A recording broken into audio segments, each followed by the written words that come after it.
So you have multiple passions and interests. Maybe you love music, painting, coding, fitness, business, but it feels overwhelming to decide what to focus on, what to prioritize. If that sounds familiar, you need to pay very close attention to every second of this video because I'm about to share principles that have helped countless people turn their diverse interests into sources of strength and success. I've spent years researching this, working with high achievers and personally navigating my very own chaos of having many interests.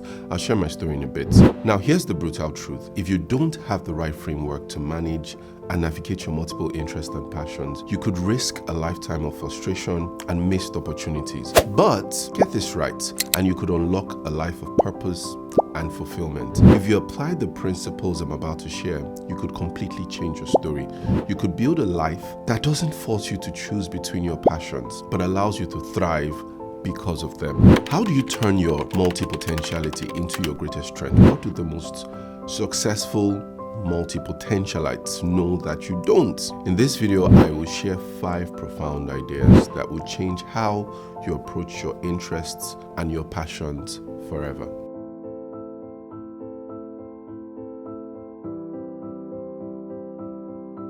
So let's get real for a second. Having multiple interests and passions can feel overwhelming. You're constantly turning between ideas, projects, and dreams. You start something, get excited, and then bam, something else grabs your attention. Sounds familiar? So growing up, I quickly realized something. I wasn't just interested in one thing. I was multi-talented, drawn to so many different passions, and I was naturally good at a lot of them. At 16, I wrote my first book, The Rich Make Their Money from the Poor. It was inspired by Robert Kiyosaki. It was never published, but that didn't stop me.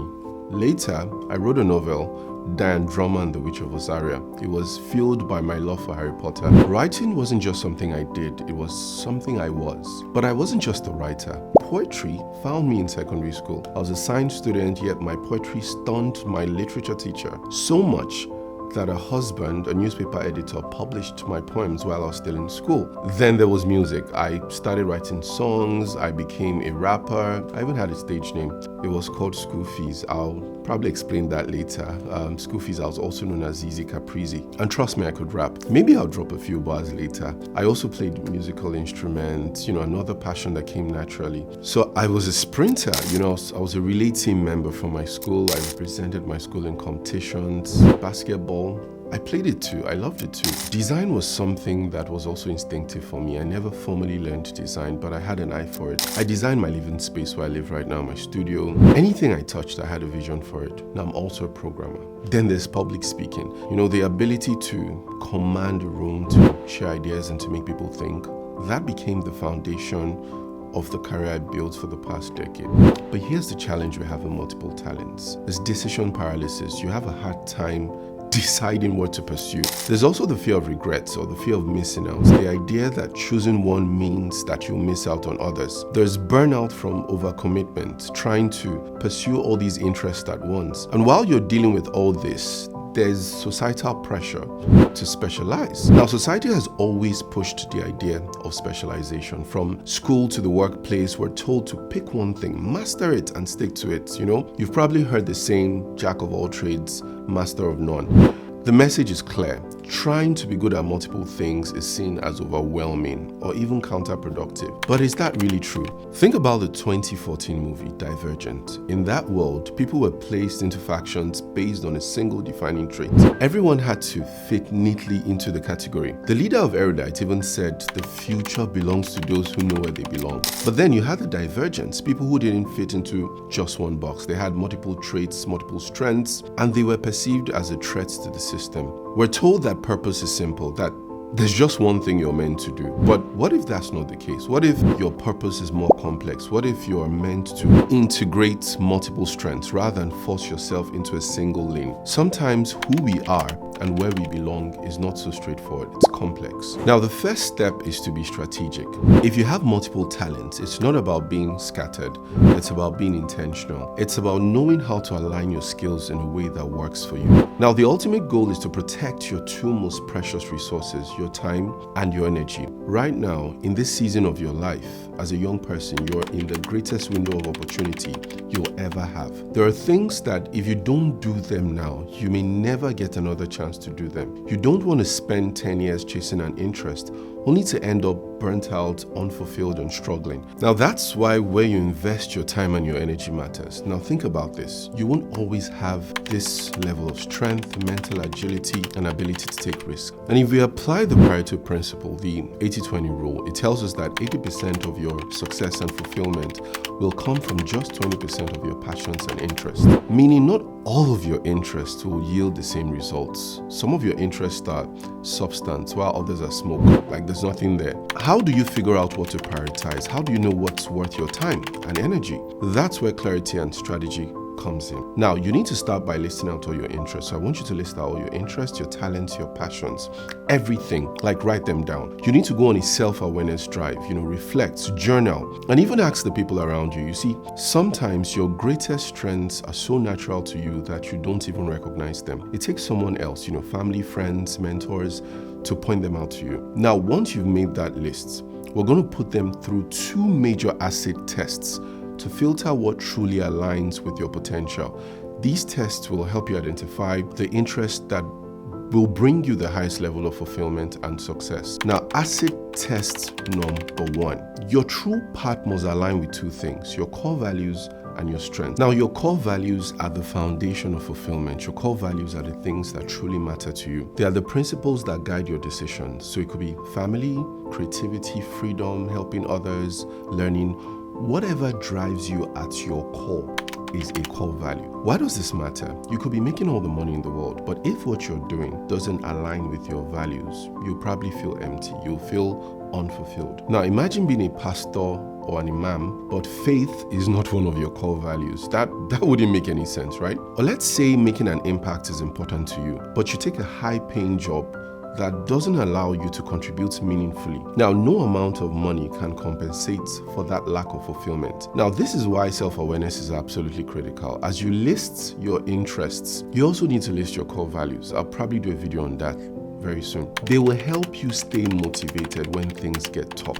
If there's an alignment with your core values, you'll make better decisions, and it will ensure that you don't look back in regret. And this is why it's critical that there's an alignment between whatever your interest is and your core values. Now, the second part of the first asset test is if it aligns with your strengths. Now, your strengths are like your natural superpowers. Your strengths are the things you're naturally good at, the skills that require less effort but yield significant results for you. When you choose an interest that aligns with your strengths, you set yourself up for success. Now, all of us know people that badly want to sing. They just want to sing, but they can't sing. Why would you try to focus on an interest that doesn't align with your strengths? If you have interests that align with your strengths, you will enjoy what you do because it comes naturally to you. You stay motivated. Even when challenges arise, you would avoid burnout since you're not forcing yourself into something that drains you. You will build confidence because you're working in your zone of genius. So take the list of your interests and ask yourself,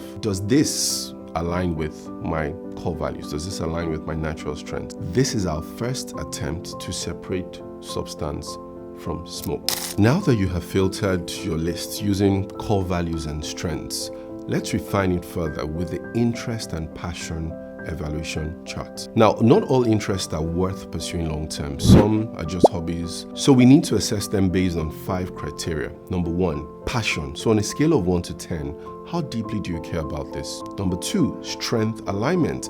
Does this fit into your natural abilities? Number 3, commercial viability. On a scale of 1 to 10 again, can this be monetized or turned into a career? Number 4, personal fulfillment. On a scale of 1 to 10, will this bring lasting satisfaction? And then number 5 is alignment with long-term vision. So does this fit into your bigger life goals on a scale of 1 to 10? So score each interest and then total up the scores. The ones with the highest numbers are the ones you should probably prioritize. Now, this isn't an exact science, but it's a powerful tool to bring structure to your decisions. It helps you visualize which interests truly deserve your time and your energy. So the next thing we're going to do is to find the intersection of your interests. Now, one mistake people make is assuming that their passions must exist in isolation. But what if your interests could work together? Now, look at entertainers like Eddie Murphy, Chris Tucker, Martin Lawrence, D.L. Hughley, Bernie Mac, and Will Smith. Now, these guys started with stand-up comedy, then transitioned into acting in sitcoms, and then mainstream movies, and then they moved into music or hosting. They leverage their skills in multiple ways. Now think about it. If you love art and tech, you could pursue design technology. If you love writing and photography, why don't you consider photojournalism? If you're passionate about music, but you also enjoy hosting, why don't you look at radio or TV or YouTube? Sometimes one interest is a stepping stone to another. When you look at American singers, Kelly Clarkson and Jennifer Hudson, they both started with music competitions, but now they host their own talk shows. Both ladies have said that it was always something they wanted to do. Their first passion opened doors for their second passion. Jennifer Hudson moved into Hollywood. She's won Grammys and Oscars and Emmys and Tonys and Academy Awards. She has a star on the Hollywood Walk of Fame. So don't stress if you can't pursue everything at once. Prioritize the low barrier to entry interests, and that can create opportunities for your other passions later. Sometimes the interests you should ultimately pursue require some level of resources that you don't have yet. You want to begin with a low barrier to entry interest and then acquire the resources to pursue the bigger interests. Now, the next thing you want to do is to test the waters and experiment. Once you've identified your strongest interests, don't just assume they're right. Test them. If it's, YouTube, record the first 5 videos, I know if you want to be a content creator, volunteer or intern in that space. Try freelance projects. Take online courses to get more information. Some passions fade over time. So the next thing you want to do is to test, assess, and consolidate. Like regularly reflect. Do monthly, quarterly, annual reviews. I think it was Socrates, the great Greek philosopher, that once said that a life unexamined is not worth living. Find mentors who can guide you. There are people that have gone ahead of you, that have made mistakes, and their wisdom can be very valuable on your journey. Be open to evolving as the world evolves, as society evolves. Be willing to reinvent yourself. I think that's very important. Also, build a personal brand around your new unique identity. After filtering, testing, and refining your interests, start building a personal brand around them. So create a website, start a blog, create content around your unique combination of skills, and showcase how your diversity makes you powerful. Here are my final thoughts. Remember that this is a journey. The key is to live a life that is true to you, not what society expects of you. At the end of the day, it's about embracing your uniqueness and making the most of your strengths. Don't settle for less. I'm sure you found value in this video. If you have, I'd love you to subscribe. If you haven't subscribed already, please subscribe, like, share. Interact in the comment section. I'd really love to engage with you in the comment section. You can also tell me some of the things, that are personal growth related that you would love me to talk about. I would absolutely love to oblige you. Stay intentional.